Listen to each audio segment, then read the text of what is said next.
Bonjour mes amis collectionneurs, je suis en train de tout préparer car je vais bientôt quitter cet atelier. Non, ce n'est pas la fin, mais le début d'une nouvelle aventure, car dans quelques jours, je m'installerai dans un nouveau magasin. C'est une grande évolution, mais il faut savoir que je viens de très loin. Aujourd'hui, je veux partager avec vous mes débuts dans le monde des vélos vintage. Tout a commencé il y a environ 7 ans, quand j'ai commencé à réparer les vélos dans la terrasse de mon appartement. Mon activité a rapidement pris de l'ampleur et j'ai décidé de louer un box de 15 mètres carrés. Le problème, c'est que je n'avais pas d'électricité et j'ai dû me brancher à une prise électrique des parties communes, ce qui n'a évidemment pas plu au voisinage. J'ai donc été contraint de partir. Peu après, j'ai trouvé un deuxième box un peu plus grand et avec de l'éclairage. Mais encore une fois, les résidents n'appréciaient pas que j'exerce mon activité dans ce box. Et oui, je n'ai pas eu beaucoup de chance avec mes voisins, qui étaient toujours un peu trop intrusifs.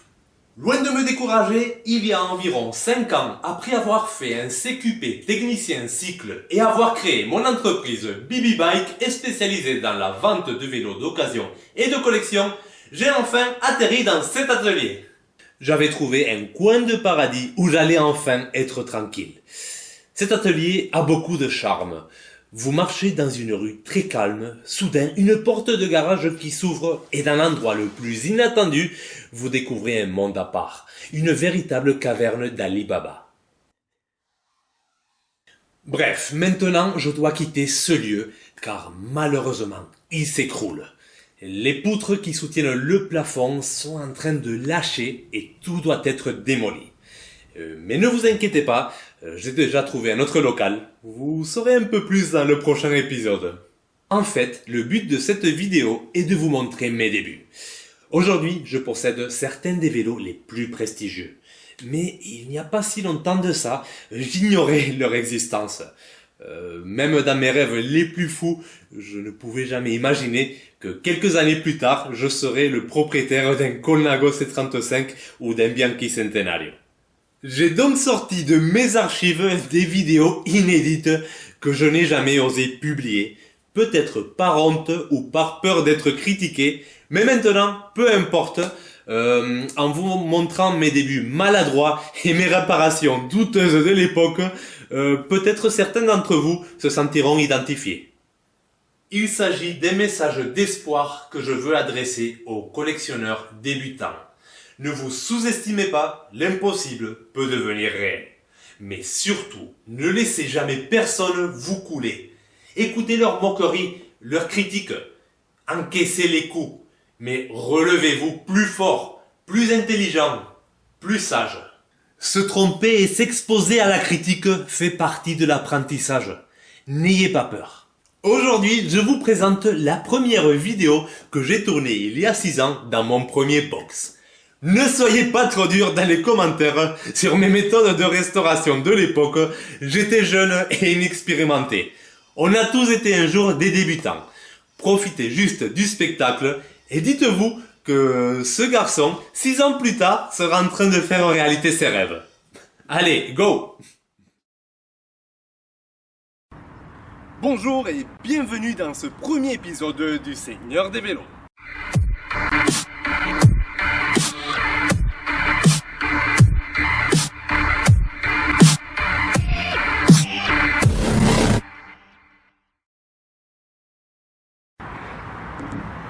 Aujourd'hui, nous allons travailler sur ce vélo que j'ai acheté pour 120 € à un particulier. D'après mes recherches, il s'agirait d'un Gitane Criterium de 1978. C'est un vélo digne d'un petit collectionneur. La marque Gitane, fondée en 1920 par Marcel Brunelière, connut sa période de gloire entre les années 60 et milieu des années 80, avec de grands coureurs tels que Jacques Anquetil, Bernard Hinault et Laurent Fignon.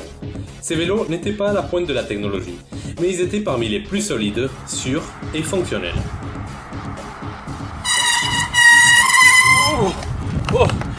J'ai testé à fond le vélo et vraiment son fonctionnement est parfait.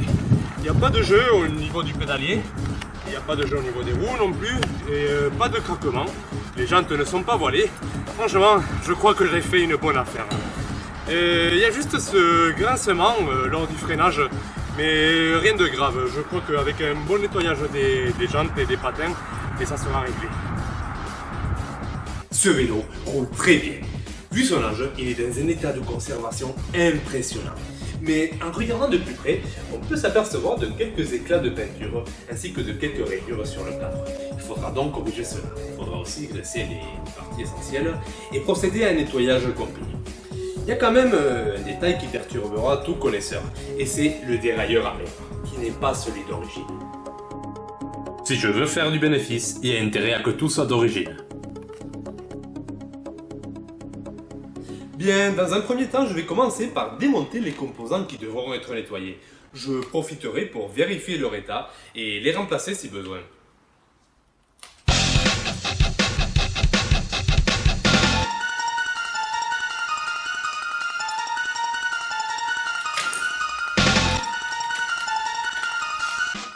Ici, quand je tends la chaîne, elle ne laisse pas apparaître la dent du plateau. Cela veut dire qu'elle est encore bonne. Elle a juste besoin d'un bon nettoyage.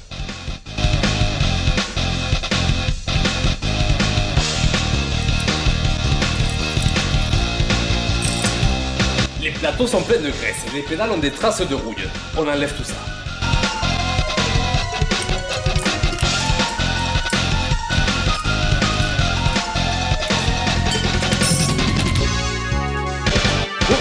Je vais enlever le dérailleur avant.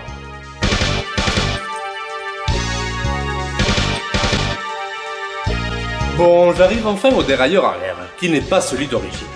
C'est un cas assez fréquent sur des vélos qui ont plus de 20 ans, car c'est un élément qui travaille beaucoup et qui a tendance à lâcher. Par contre, pour un connaisseur en quête d'authenticité, ça, c'est un élément qui va nous faire baisser le prix.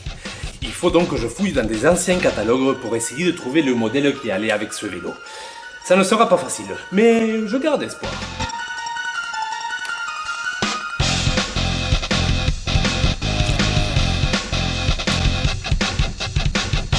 Regardez-moi ces belles pantographies sur la tête de Fauche. Ce genre de détails sont un gage de qualité. À l'époque, on ne s'embêtait pas à faire ce genre de gravure sur des vélos de base. Un autre indice qui peut assurer la qualité du vélo, c'est les étiquettes comme l'on peut retrouver sur le cadre. Et ici, nous en avons une. Il s'agit d'un acier Vitus Durifort. Je crois que j'aime de plus en plus ce vélo. L'acier Durifort du fabricant français de tubes Vitus est le modèle standard et le plus lourd de la marque. Mais comme son nom l'indique, il est dur et fort. Un cadre avec une durée de vie et résistance au choc supérieure à celle des tubes de compétition.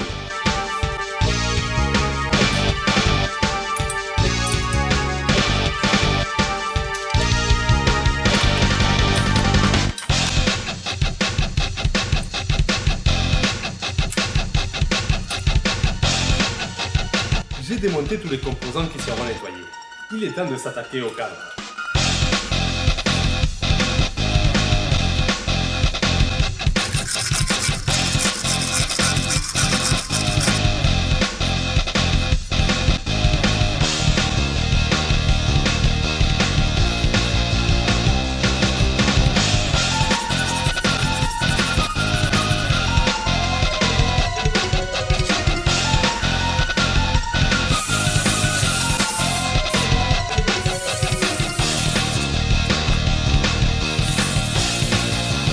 Pendant que la peinture du cadre sèche, je profiterai pour nettoyer tous les autres composants.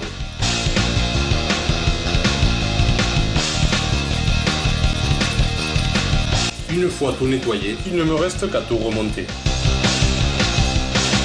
Bien, j'ai réussi à repérer le modèle de dérailleur arrière qu'il me fallait. Et le voici. J'ai trouvé un particulier qui s'en débarrassait pour 10 euros. Donc tout est prêt, je peux maintenant l'installer.